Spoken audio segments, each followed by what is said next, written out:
भाई मैंने चाबी अंदर रख दी है, चलता हूँ, खुदा हाफिज। बिलाल रुक जाओ जरा, अंदर एक खातून तुम्हारा इंतजार कर रही हैं। मैडम बिलाल आ गया है।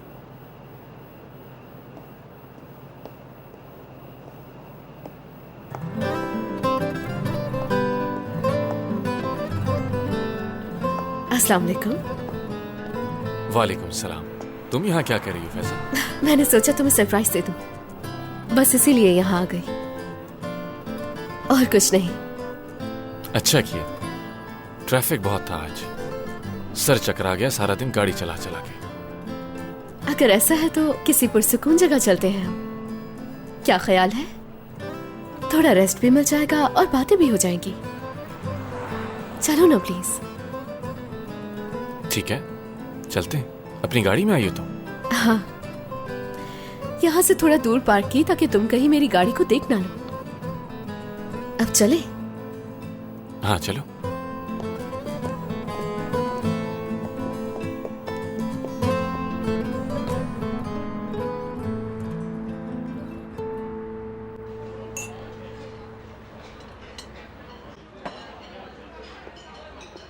जब काफी थक जाते हो और बेजार हो जाते हो तो मौला इस चोटी पर जाते हो ना। जानते हो इस जगह अक्सर मैं आकर छुप जाती हूँ। किसी को नहीं पता इस जगह का? नहीं, किसी को नहीं। लेकिन अब मैं जानता हूं, तुम छुप गई तो कोई तो होगा ढूंढने वाला। काश के तुम आ जाओ, काश के ढूंढो मुझे। तुमसे कभी नहीं छुपी।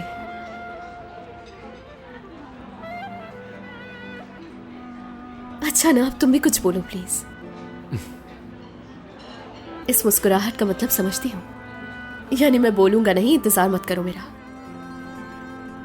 तुम्हें तो सब कुछ ही पता चल चुका है। तुम्हारी इस खामोशी ने आहिस्ता आहिस्ता सब कुछ बयान कर दिया है। फैजा, तुम्हारे आसपास, तुम्हारे सर्किल में दोस्ती करने के लिए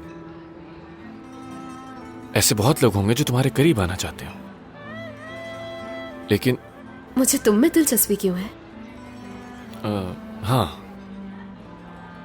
मैं ही क्यों? इसकी बहुत सारी वजूहात हैं बिलाल, और साथ ही साथ कोई वजह नहीं भी। तो फिर कहां से शुरू करें हम?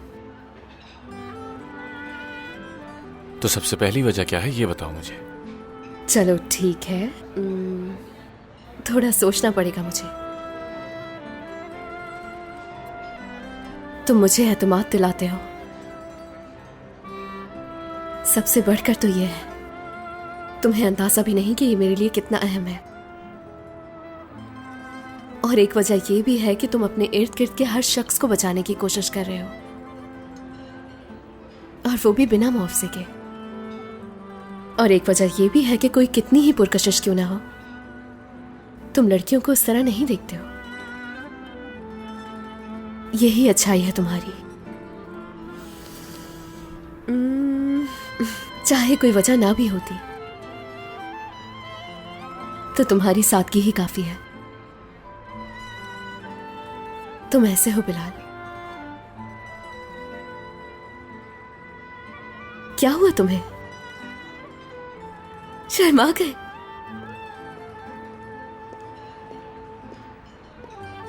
स्ट्रॉन्ग चाय आपकी थी मैडम? सर की है स्ट्रॉन्ग। जी अच्छा मैडम, ये लीजिए सर। Thank you. एंजॉय करें सर।